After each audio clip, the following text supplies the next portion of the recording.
Hello learners, welcome to Ilma Z's Foundation. I hope you all are doing good. I am Ilma, your maths mentor. So session 1 हमारा last class में finish हो गया था, जिसमें हमने linear equation in one variable का थोड़ा सा इंट्रो देखा था. ओके, एंड इस क्लास में हम पढ़ेंगे कि बेसिकली लीनियर इक्वेशन होती क्या है. ठीक है, तो शुरुआत करते हैं लीनियर इक्वेशन की डेफिनेशन से.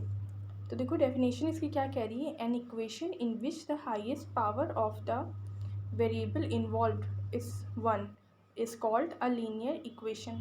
देखो एक ऐसी इक्वेशन, ठीक है, जिसमें हाईएस्ट पावर जो वेरिएबल उसमें इन्वॉल्व है उसकी हाईएस्ट पावर 1 हो तो उसे लीनियर इक्वेशन कहते हैं.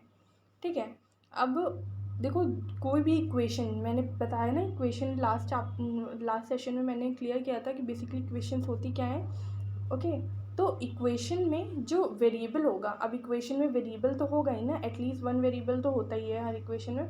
तो इक्वेशंस में जो वेरिएबल होगा तो उसकी जो हाईएस्ट पावर होनी चाहिए. ठीक है, कोई भी वेरिएबल हो, X Y Z A B C, मतलब कुछ भी हो, उन सब की हाईएस्ट पावर 1 होनी चाहिए. ठीक है, ये नहीं होना चाहिए कि एक्स स्क्वायर नहीं होना चाहिए, एक्स क्यूब नहीं होना चाहिए, एक्स की पावर 4 नहीं होनी चाहिए. ठीक है, तो मतलब हाईएस्ट पावर जो होनी चाहिए वो 1 होनी चाहिए. Got it. And in this chapter we shall discuss the linear equation in one variable only. And इस चैप्टर में हम लीनियर इक्वेशन 1 की ही बात करेंगे, उसे ही डिस्कस करेंगे. Got it. So clearly the sign of equality clearly the sign of equality in equation divides into two sides. देखो जो साइन ऑफ इक्वालिटी होता है वो इक्वेशन को दो साइड में डिवाइड करता है. कभी आप नोटिस करेंगे जैसे 3x - 2 = 4 है, तो ये जो है ये इक्वेशन को देखो, जो इक्वालिटी का साइन है ये इक्वेशन को दो पार्ट में डिवाइड कर रहा है. ठीक है, एक पार्ट देखो ये हो गया, एक पार्ट हमारा ये हो गया है, एंड सेकंड पार्ट हमारा ये हो गया है. एक पार्ट 3x - 2 है एंड सेकंड पार्ट हमारा 4 है. तो clearly the sign of equation equality in an equation divides into two sides. ठीक है, दो साइड में डिवाइड कर दिया. तो इन दोनों साइड्स के अब देखो नाम भी हैं. लेफ्ट हैंड, इसे लेफ्ट हैंड साइड कहते हैं जो हमारे लेफ्ट साइड पे आती है, एंड इसे राइट हैंड साइड कहते हैं जो हमारे राइट हैंड साइड पे आती है. ठीक है, तो return as LHS and RHS. ठीक है, तो इन LHS एंड RHS की आप आदत डाल लीजिएगा. खैर वो धीरे धीरे पड़ जाएगी, जैसे जैसे हम आगे प्रोसीड करेंगे क्वेश्चन हमारे बढ़ते जाएंगे. तो देखो इक्वालिटी के साइन ने पहले इक्वेशन को दो पार्ट में डिवाइड किया. इन दोनों पार्ट का नाम, एक का होता है राइट हैंड साइड, एक का होता है लेफ्ट हैंड साइड. तो लेफ्ट हैंड साइड का वो short form LHS, right hand side का RHS. ठीक है, इतने बड़े बड़े वर्ड्स हमको नहीं याद रखने हैं, हमें सिर्फ LHS एंड RHS इतना याद रखना है. ओके, सो अब क्या आता है सॉल्यूशन ऑफ एन इक्वेशन. अब हमको पता चल गया कि लीनियर इक्वेशन क्या होती है. ठीक है, इक्वेशन क्या होती है, LHS RHS क्या होते हैं. तो अब बात आती है कि इक्वेशन का सॉल्यूशन कैसे होता है. ठीक है, तो a number which makes LHS equals to RHS when it is substituted for the variable in an equation is said to be satisfy the equation and is called a solution और root of the equation. देखो कोई भी ऐसा number जो LHS को RHS की equal कर रहा है, जब वो सब्स्टिट्यूट किया जाएगा जो वेरिएबल में जो इक्वेशन में अवेलेबल है, ठीक है, तो उसे या तो सॉल्यूशन कहेंगे या तो रूट कहेंगे उस इक्वेशन का. अब देखो ये थोड़ा सा ट्रिकी लगा होगा, डोंट वरी, जाहिर सी बात है, पर ज़रा सा भी समझ आया है तो हमें उस पर ध्यान देना है. ठीक है, तो देखो ये कह रहा है जैसे कोई भी इक्वेशन है, जैसे ये हमारी इक्वेशन है. ठीक है, तो अब इस इक्वेशन में वेरिएबल हमारा क्या था.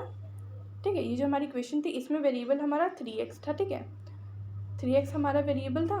तो कोई भी ऐसा नंबर जिसको हम अगर x की जगह रखेंगे तो ये LHS एंड RHS हमारे इक्वल आ जाए. ठीक है, x की जगह हम सब्स्टिट्यूट करेंगे तो LHS और RHS हमारे इक्वल आ जाए. तो ठीक है, तो उस नंबर को हम क्या कहेंगे, सॉल्यूशन, और रूट ऑफ द इक्वेशन हम उस नंबर को कहेंगे.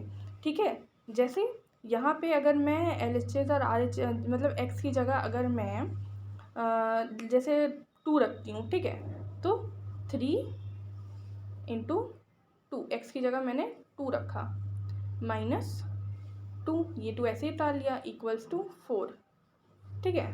तो अब 3 × 2 कितना होता है, 6 हो जाता है। तो 3 × 2 6 एंड -2 इक्वल्स टू 4, ठीक है। अब 6 - 2 4 इक्वल्स टू 4।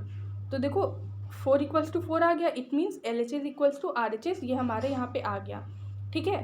तो अब देखो मैंने 2 रखा था, LHS इक्वल्स टू RHS आ गया। तो जो x इक्वल्स टू 2 है वो रूट या तो रूट और सॉल्यूशन है इस इक्वेशन का, ठीक है। तो समझ गया ना। तो ऐसे जैसे जैसे आपको इक्वेशन मिलती जाएगी वैसे वैसे आपको मतलब अपने सॉल्यूशन ढूंढना है, रखना है उसे, ठीक है। अब सवाल ये आता है कि आप ये सोचेंगे कि मैम आपने यहाँ पे 2 क्यों डायरेक्ट रख दिया, ठीक है। अब आप ये सोचेंगे कि मैम आपने यहाँ 2 कैसे रख दिया और पहली बार में ही आपका LHS इक्वल्स टू RHS आ गया।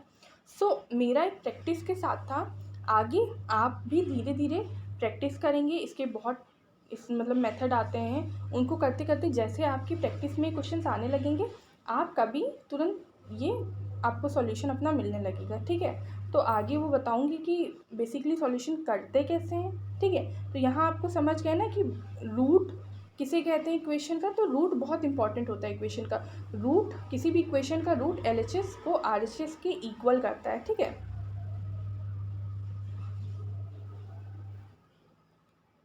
और इक्वेशन सॉल्विंग क्या होती है, वो रूट्स को फाइंड आउट करना, ठीक है।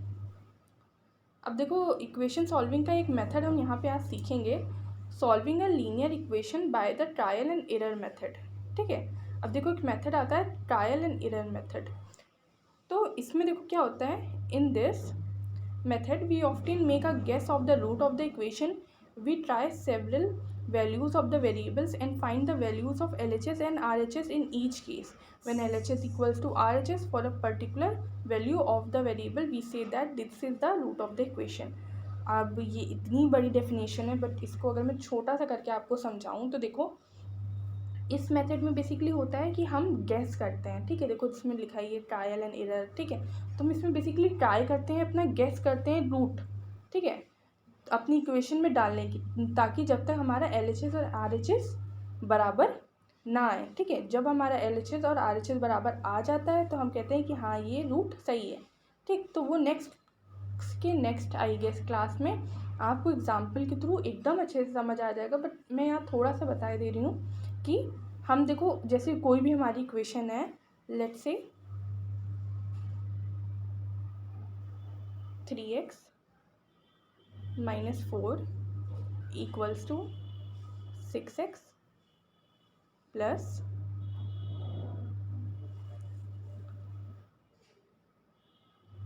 5, ठीक है। तो ये बेसिकली हमारी इक्वेशन है। अब इसमें हम क्या करेंगे, अब देखो इसमें हमें सबसे पहले अब हमारा LHS ये हो गया, RHS ये हो गया। तो हम क्या करेंगे, x की कुछ ना कुछ वैल्यूज़ रखेंगे। जैसे यहाँ पे हमने कुछ वैल्यू रखी, यहाँ पे कुछ, मतलब जो वैल्यू यहाँ रखेंगे वही यहाँ भी रखेंगे, ठीक है। और अगर हमारा LHS और RHS इक्वल आ गया तो अच्छी बात है, वो हमारा रूट होगा इक्वेशन का। पर LHS RHS इक्वल नहीं आ गया, नहीं आया अगर, तो हम फिर नेक्स्ट नंबर ट्राई करेंगे, ठीक है। तो ऐसे हमको सेवरल टाइप्स के नंबर मतलब वैल्यूज़ पुट करते रहना है जब तक हमारे LHS और RHS बराबर ना आ जाए, ठीक है। तो बेसिकली ये होता है कि इक्वेशन को ट्रायल एंड एरर मेथड से सॉल्व करना। वो कैसे करते हैं वो आपको नेक्स्ट क्लास में बताएंगे, ठीक है। सो मिलते हैं नेक्स्ट क्लास में। इस क्लास से रिलेटेड कुछ डाउट है तो you can ask me in the comment section, ठीक है। Till then bye, take care and thank you for watching.